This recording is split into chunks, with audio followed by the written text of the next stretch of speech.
Morning students, நாம் போன கிளாஸில் வந்து லீகல் குரூப்பிங் எப்படி பார்த்தோம் 4 வேரியபிள்ஸு. இப்போ 4 வேரியபிள்ஸில் சம் பார்க்க போகிறோம். சரிங்களா? First reduce the following function using KMF technique.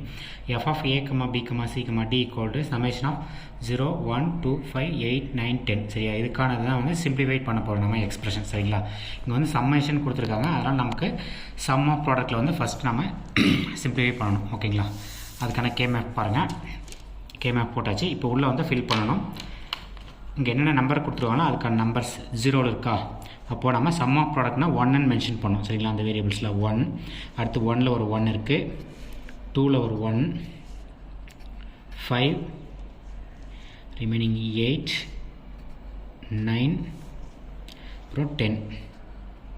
ஓகேங்களா? ஃபில் பண்ணியாச்சு. மொத்தம் 1, 2, 3, 4, 5, 6, 7 வேல்யூஸ் இருக்குது. 3, 4, 5, 6, 7 வேல்யூஸ் இருக்குது. சரிங்களா? டிஃப்ரெண்ட் கலர்ஸ் யூஸ் பண்ணிக்கோங்க. பாருங்கள், இப்போ 4 ஒன்ஸ் பண்ண பாசிபிள்ஸ் ஏதாவது இருக்கான்னு செக் பண்ணுங்கள். ஃபஸ்ட்டு 4 ஒன்ஸ் பண்ண பாசிபிள் பாருங்கள். இந்த 2 ஒன்றும் சேர்த்து 4 ஒன்ஸ். இது வந்து குரூப் 1ன்னு மென்ஷன் பண்ணிக்கோங்க. ஓகேங்களா? அடுத்து வேறு எதுனா 4 ஒன்ஸ் பண்ண பாசிபிள் இருக்கான்னு பாருங்கள். இங்கே ஒரு 1, இங்கே ஒரு 1 இருக்குது. நம்ம லீகல் குரூப்லேயே சொன்னோம் 4 கார்னர்லேயே 1% ஆயிருந்தால் அதையுமே 4 ஒன்ஸாக பண்ணலான்னு. சரிங்களா? அப்போது இந்த 1, இந்த ஒரு 1, இந்த 1, இந்த 1. சரிங்களா? இதெல்லாம் சேர்த்து ஒரு 4 ஒன்ஸாக பண்ணியாச்சு. இது வந்து குரூப் 2. அடுத்து வேறு பாசிபிளாக இருக்குது. இங்கே ஒரு சிங்கிள் 1ஆக இருக்குது பாருங்கள். நம்ம சொன்னோம் இந்த 2 ஒன்றையும் சேர்த்து ஒரு குரூப்பாக கண்டிப்பாக பண்ண முடியும் நம்மளால். சரிங்களா? இதெல்லாம் எக்ஸாம்ஸில் அடிக்கடி ரிப்பீட்டடாக கேட்ட கொஷின்ஸு பார்த்துக்கோங்க. இது வந்து குரூப் 3. டிஃப்ரெண்ட் கலர்ஸ் மென்ஷன் பண்ணி பார்த்துக்கோங்க. இப்போ குரூப் 1க்கான எக்ஸ்பிரஷன் வந்து மறக்காமல் அப்படியே கீழே எழுதிக்கோங்க. சரிங்களா? ஈக்குவல் டு ஃபஸ்ட்டு வந்து 4 ஒன்ஸ் இதையும் சேர்த்து 4 ஒன்ஸ் பண்ணோமா? அப்போ a பார் b பார் இந்த இடத்துல a b பார் இருக்குது. அப்போ a பார் a வந்து 1 ஆகிடும்.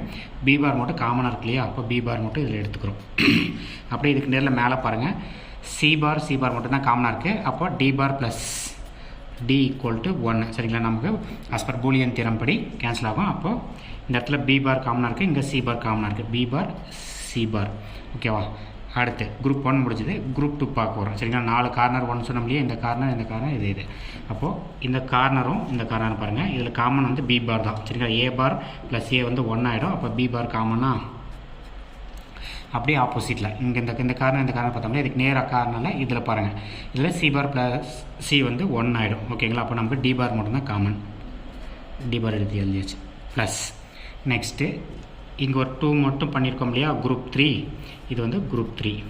ஓகேவா? 2 பண்ணதில் அப்போது இதில் a பார் காமனாக இருக்குது. இப்போ b பார் ப்ளஸ் b வந்து 1 ஆகிடும். a பார் மட்டும் எடுத்து எழுதுங்க. அடுத்து இதில் இருக்கிறது நேராக அப்படியே ஃபுல்லாக அப்படியே எடுத்து எழுத வேண்டியது தான். சரி, ஓகேங்களா? அடுத்து குரூப் 3ல் வந்து பாருங்கள், இந்த 2 ஒன்ஸ் பாசிபிள் பண்ணியிருக்கோம் இல்லையா? இதில் வந்து காமனாக இதுக்கு நேராக அப்படியே பாருங்கள், a பார் காமனாக இருக்குது. b பார் ப்ளஸ் b வந்து 1 ஆகிடும். அப்போது a பார் எடுத்து எழுதியாச்சு. அதுக்கு நேரில் இதில் வந்து ஒரே டேர்ம் தான், அப்படியே டேரெக்டாக எடுத்து எழுதிருந்தா c பார் d. ஓகேங்களா? இதுதான் நமக்கான output f of a, b, c, d. ஓகேங்களா? இது எடுத்து எழுதியாச்சு. இதுதான் ஆன்சர். ஆனால் இது எழுதினோம்னா பாதி தான் நமக்கு மற்ற எக்ஸாமில் மார்க் கொடுப்பாங்க. சரிங்களா? இதுக்கான லாஜிக்கல் டயக்ராம் வந்து நம்ம கண்டிப்பாக ட்ரா பண்ணியிருக்கணும். ஓகேங்களா? லாஜிக்கல் டயக்ராம் வந்து கேட்ஸ் யூஸ் பண்ணி போடுறோம் இல்லைங்களா? அந்த கேட்ஸ் தான் பாருங்கள். b, c-க்கானது. சரிங்களா?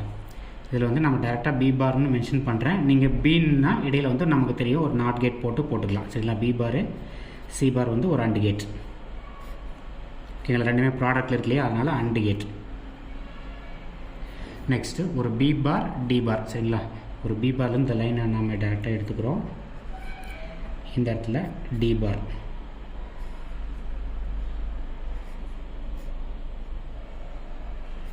இது ஒரு அண்டு கேட்.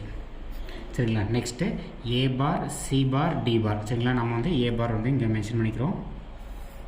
ஃபஸ்ட்டு வந்து a பார், c பார் வந்து நமக்கு ஆல்ரெடி இங்கே இருக்குது. அதனால் இந்த லைன்லேருந்து நம்ம எடுத்துக்கலாம். ஓகேங்களா? இது வந்து c பார். அடுத்து d வந்து இல்லை, நம்ம வந்து புதுசாக ஒரு லைன் ட்ரா பண்ணிக்கிறோம். சரிங்களா? இங்கே வந்து d பார் இருக்குது. நமக்கு ஆக்சுவலாக இங்கே d தான். அதில் இங்கே நாட் கேட் போட்டுக்கலாம், இல்லை புதுசாக ஒரு லைன் ட்ரா பண்ணிக்கிறோம். இது வந்து d, இது வந்து b பார்.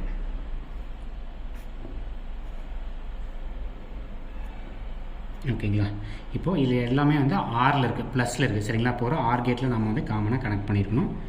இதான் இருக்கான லாஜிக்கல் டயக்ராம் சரிங்களா. டயக்ராம் ட்ரா பண்ணும்போது கொஞ்சம் நல்லா நீட்டாக ட்ரா பண்ணுங்கள். இது வந்து அண்ட் கேட், இது வந்து ஆர் கேட் சரிங்களா. கனெக்ஷன்ஸ் எல்லாம் கரெக்டாக ஜாயினில் இருக்கணும்.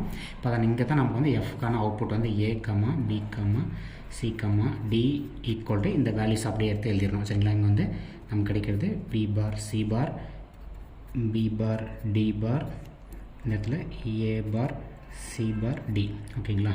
இங்கே வந்து அவுட்புட் எடுத்து எழுதிட்டோம்னா நமக்கான லாஜிக்கல் டயக்ராம் அவ்வளோதான், சம் வந்து முடிஞ்சது ஓகேங்களா. இதை எழுதுகிறோம்னா நமக்கு வந்து சம்மில் பிக் கொஷனில் பார்ட் பிக்கான எவ்வளோ ஆன்சருக்கு மார்க் கொடுக்குறாங்களோ அதுக்கான மார்க் நமக்கு கிடைச்சிடும் ஓகேங்களா. இது வந்து 4 வேரியபிளாக சம் ஆஃப் ப்ராடக்ட் மெத்தடு.